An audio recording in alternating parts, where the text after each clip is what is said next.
Newcastle because I work in a gay bar in Newcastle. So you're just going to be pride into the end there, innit? I wake up with pride, I go sleep with pride. Comes in all the time, he goes by his dog named Buddy. I only found out last week and I was like, that's my cousin. Wait, hold on a second.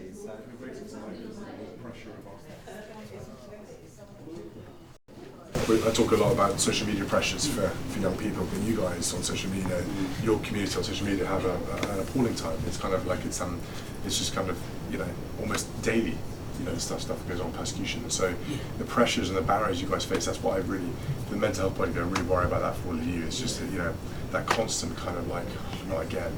It's got to be a bit of a setback for all of you. That's something we've got to change to make sure that, you know, all young people going through this sort of process can be, like you say, can feel that it's perfectly normal and it's okay.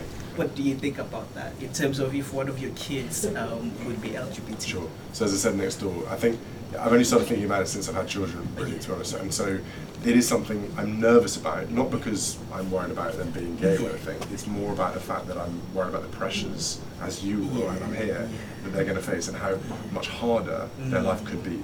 So from a parent point of view, that's the angle I worry about, is that I wish we lived in a world that it was, like you said, found really normal and cool. But particularly for my family, in the position that we are in, that's the bit I'm nervous about.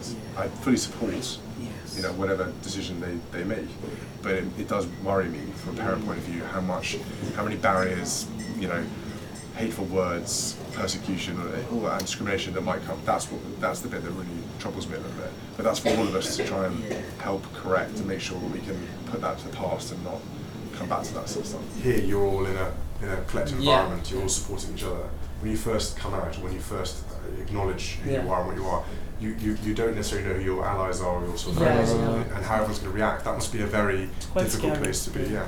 It's quite scary. Like when you obviously question your identity or whatever, it can be quite scary wondering how the people you're close to, like I came out in high school and like because I got really badly bullied and like people I thought were friends were like turning against this sort of thing, and it was. I think education's a big point there. As you said, it's the understanding, it's the education point of view.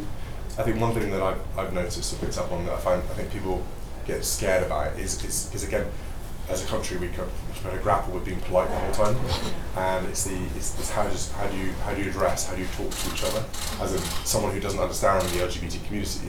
How do you engage with that? You might be perfectly willing to, but you get a bit nervous and a bit shy and you don't want to offend. And that I feel is very British. We do that a lot. Mental health is the same thing. It's a lot of like, I don't want to offend, so I won't say anything. So I will ignore it. It pretend it's not happening. I think that's the education piece quite a lot. Is we've got to be able to say to people it's okay, and the community will you know support that and be okay with it. But at least engage. Don't disengage from it because you're embarrassed or shy or not quite sure how to. It's quite a big plaque for the near the door, isn't it? Is it going outside or inside? Yeah, that's a huge plaque. There's somebody going to jump out in a minute. So if I could ask you to open the youth space. Yes. That's him, number 3. Got it. There we go. Down here. Badge on. There we go.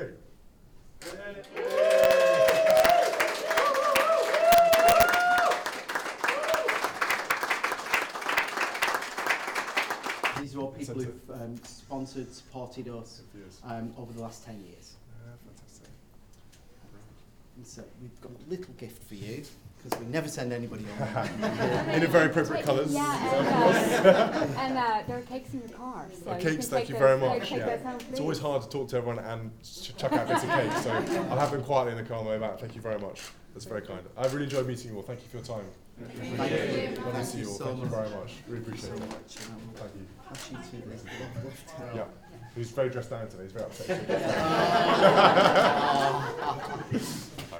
Thanks everyone. Thank you. Bye.